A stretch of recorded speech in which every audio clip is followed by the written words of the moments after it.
I've spoken with thousands of parents, and the worst age to start having the sex talks is 14. Parents tell me all the time, I think I waited a bit too late to start the sex talks because my teen keeps ignoring me when I try to bring it up. And I remind parents that it's not that they're not interested in hearing about this from you.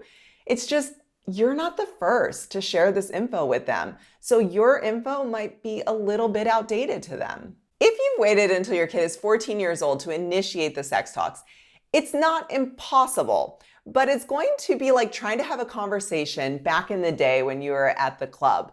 They're going to hear about 20% of what you're saying, and it's not because the music is so loud anymore, but because they have other sources of information and influence. So the worst age to start having the sex talks is the high school age, ages 13, 14, and 15. That's the reality. But of course, I'm here to help you overcome this challenge. I'm going to show you how to do the impossible and initiate a first sex talk with your teen. And this is less about them and more about you and how you go about bringing it up for the first time.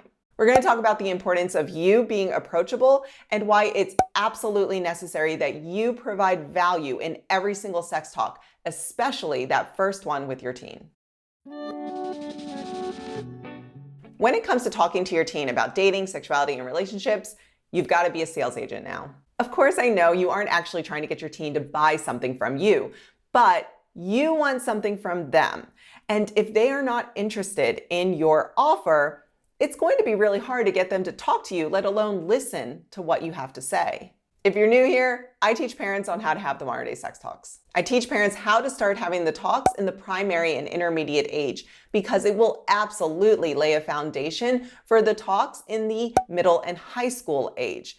It can also prevent child sexual abuse, and it strengthens your confidence in being able to talk about sex, sexuality, and sexual health in an age-appropriate way. And this is why I am hyper-focused on helping parents of intermediate age kids find their confidence and have the self-efficacy to initiate the sex talks and the beginnings of the porn talks at some point during the intermediate age years. Because by doing that effectively during the intermediate age years, you are able to influence and retain their attention so that they continue to view you as the knowledgeable, approachable, and trustworthy parent that you are, and they will come back to you and seek out your advice during the preteen and teen years. If you want to become naturally confident and prepared to initiate the sex talks with your 7, 8, 9, or 10-year-old, fill out the form that's linked below so I can have a one-on-one talk with you and help you to become prepared to be in control and lead your child's sex education. If you've got a teen already and you want to know how to initiate that first sex talk,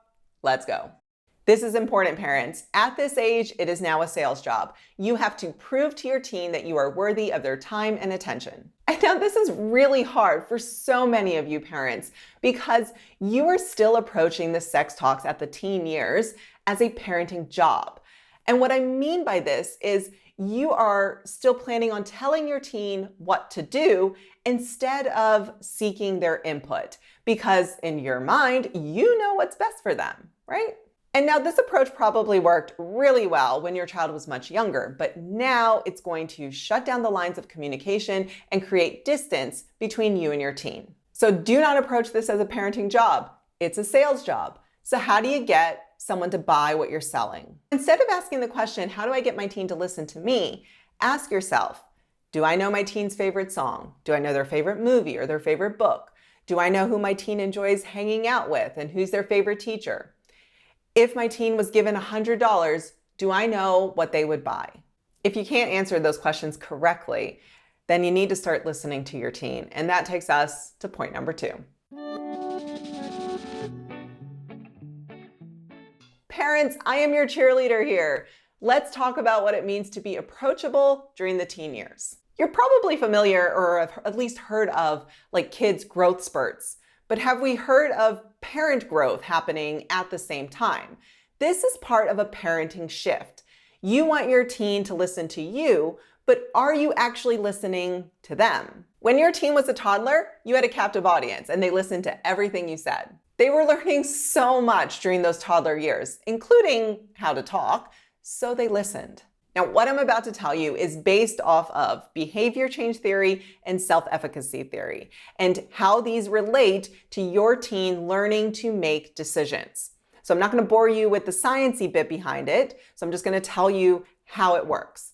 Your teen is flexing their decision-making skills, and you have to help them hone those skills and minimize the negative impacts of their decisions. They aren't really getting the opportunity to practice making decisions in a safe environment away from the consequences of those decisions. So I want you to approach the sex talks as giving them the opportunity to do just that.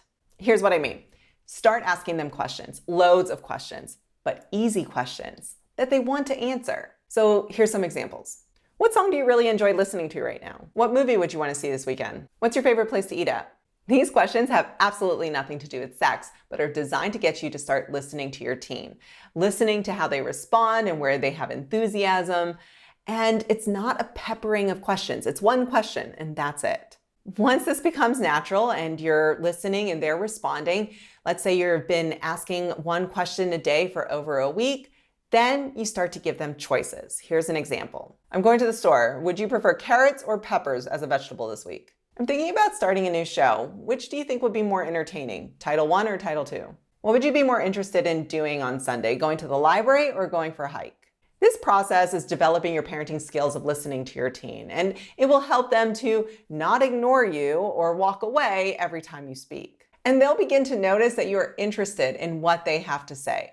And this is your setup to initiate that first sex talk, where you will show them that you are going to provide value in return for their attention.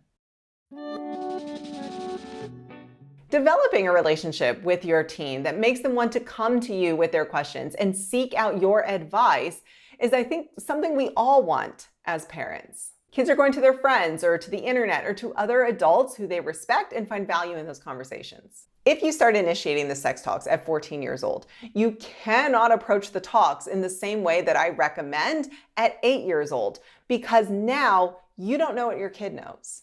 You don't know how much they know about sexual orientations or attractions or sex in general, or what's been their primary go-to source for information about sex and sexuality. And so if you don't know what they know and you go to start a talk with a question like, you know what sex is, right?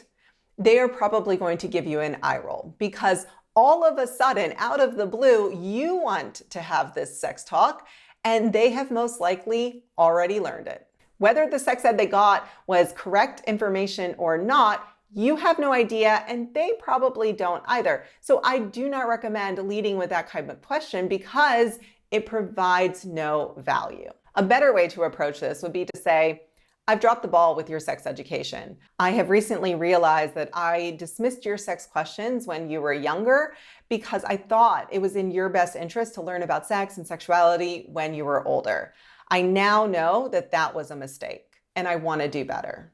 I want to make sure that you have accurate information about sex and sexuality so that you can make healthy and informed decisions regarding your body and sexual health. That provides value.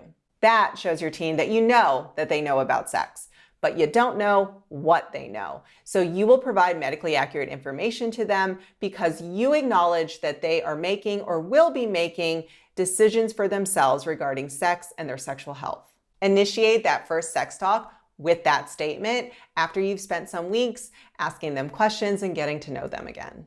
And then approach all of the sex talks after that initial sex talk with this in mind. Assume that your teen is thinking about having sex soon. What would you want them to know? And then work backwards from there. So for example, if you immediately said, I want them to understand consent, you would then lead the next conversation with a question like, would you say consent means stopping when someone says stop, or hearing someone say yes? Is this all making sense?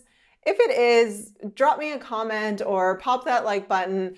Or if it's not, let me know in the comments where you need more clarification. Remember, if you're not leading the sex talks in your home, your teen is still learning about sex and sexuality from somewhere, and they are developing their own values and beliefs around sex based off of that information that they're getting. And so it's not too late to initiate the sex talks at 14, but you've got to hit the ground running.